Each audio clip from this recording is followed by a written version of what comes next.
dernière question. On parle maintenant de la monnaie. La monnaie étant un moyen de souveraineté, par la force des choses.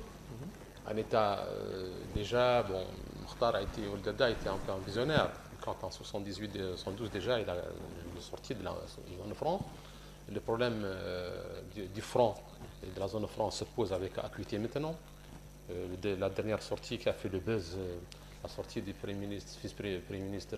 vice-ministre italien, ils disent que voilà, la France colonise encore l'Afrique et qu'il y a 14 pays africains qui sont dans le giron de la France, qui bouffent leur argent, que c'est elle qui est responsable de leur décroissance et de leur misère.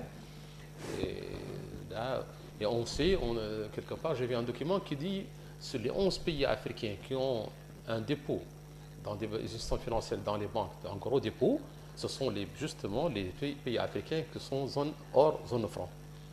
Est-ce que c'est le cas? Est-ce que vous sentez en cela une nouvelle forme de colonialisme, sinon un rétrécissement de la souveraineté de ces États, dont les grandes opérations financières et économiques se passent plutôt, les virements se passent au niveau de Paris, au lieu que ça passe au niveau de la BCAO ou des institutions financières africaines, ou même chez les banques africaines?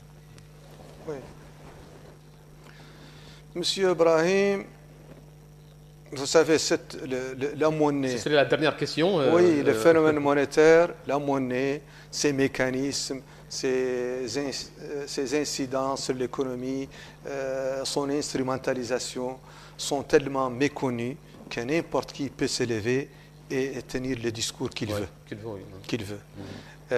J'ai suivi ces débats sur le CFA et je sais qu'il y a une erreur stratégique qui a été faite par ces pays-là et par la France, c'est d'avoir maintenu la dénomination, l'appellation franc.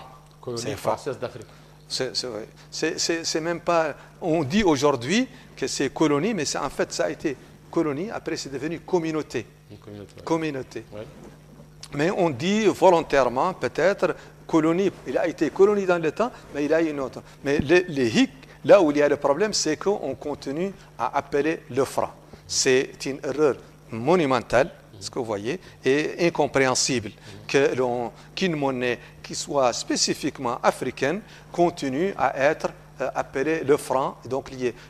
En plus du fait que, ce qui aggrave la chose, c'est que même il n'y a plus de francs. Les Français ont renoncé au franc pour l'euro, et là les Africains continuent à avoir une monnaie qui porte le nom de la France. Cela complexe les gens, c'est quelque chose qui doit être tout à fait corrigé.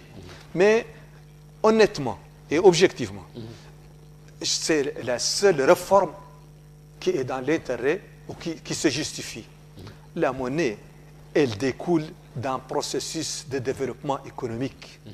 Si ces pays-là, de développement économique, de développement culturel, de développement psychologique, de développement... De stabilité il faut que les Africains aient un taux d'alphabétisation beaucoup plus élevé. Il faut que les Africains soient plus patriotes. Il faut que les Africains aient une culture qu'ils produisent. Et c'est en jouant sur tous ces leviers, et s'ils arrivent à faire de grands progrès à ce niveau, il va de soi que le rapport de force va être en leur faveur et ils pourront imposer au monde leur propre monnaie qui continuera à avoir un cours acceptable, ce que vous voyez, et qui pourra être un outil de développement économique. Et ils ont aujourd'hui une aubaine qu'ils n'apprécient pas, ou que ceux qui détraquent le franc, c'est cette stabilité. Et cette possibilité de conversion de devises, de convertibilité, elle va du social. Le Sénégalais malade, ce que vous voyez, ou tout autre pays, personne malade, elle a des moyens, elle peut se rendre directement en France pour se soigner. Alors que s'il y avait la monnaie locale, ça suppose qu'il y ait un contrôle d'échange avec la prolifération de ce qui est son corollaire, corruption, marché noir, ainsi de suite. Et ça va être un calvaire pour ces populations qui elles-mêmes vont travailler contre leur propre monnaie, comme on l'a vécu chez nous. Et on a un exemple très simple, l'analogie. Le Sénégal, le CFA qui est à côté de nous, nous avons créé une monnaie, nous avons tant de richesses, et ainsi de suite. Mais après 20 ans, 30 ans, notre monnaie s'est divisée par 3. Leur monnaie s'est multipliée par 3. C'est-à-dire le pouvoir d'achat de leur monnaie a été multiplié par 3 et le nôtre a été divisé par 3. Pourquoi? Qu'est-ce qui permet ça? C'est le fait d'être adossé à l'euro, d'être adossé au franc. Je pense que la phraséologie révolutionnaire, ce que vous voyez, le patriotisme, tout ça, c'est bon et je suis pour, mais il faut être réaliste en plus. Et si on a des aspects positifs dans un système donné, qui n'est pas un système idéal, et il faut pouvoir les apprécier. Je pense que la bonne politique, maintenant les Italiens, ils le disent, c'est pour des raisons parce qu'eux, ils sont nationalistes, racistes, xénophobes, ce que vous voyez, et ils sont hostiles aux Africains et ils veulent jeter une pierre dans le jardin des Français et dans le jardin des Africains. Mais honnêtement et objectivement, je considère que le franc CFA constitue un facteur de stabilité et de sûreté pour ces pays en luxe. Rien ne les empêche, ils n'ont qu'à développer leur production. Qu'est-ce que sur lequel ils jouent? C'est qu'on n'a pas les moyens de notre politique monétaire. Mais la politique monétaire et la monnaie ne jouent qu'un rôle très accessoire par rapport dans le processus de développement économique. En essayant de développer l'économie grâce à la monnaie, on tombe dans l'inflation. C'est des théories monétaristes. D'autant plus que les auteurs de ces théories, ce sont souvent des gens qui ont fait la Banque centrale des États de l'Afrique de l'Ouest. Ils ont géré le franc CFA et ils ont fait toute leur carrière sous le franc CFA. Maintenant qu'ils sont à la retraite, ils se présentent en révolutionnaires pour combattre le franc CFA.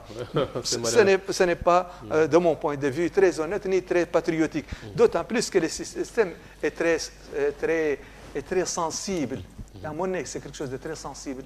Et le fait de parler du CFA, ça porte préjudice aux économies africaines.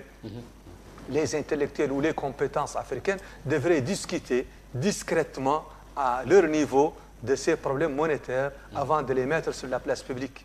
Je suis un ancien de la Banque centrale, je constate parfois des choses, des dysfonctionnements, je ne me permets pas de les mettre sur la place publique. J'ai adressé des lettres au gouverneur de la Banque centrale sur des questions parce que je sais que c'est tout à fait sensible et on ne doit pas les mettre sur la place publique. Tout comme vous, anciens officiers, si vous voyez des problèmes concernant la sécurité de votre pays, vous n'irez pas les mettre sur la place publique. Je pense que là, il y a un besoin de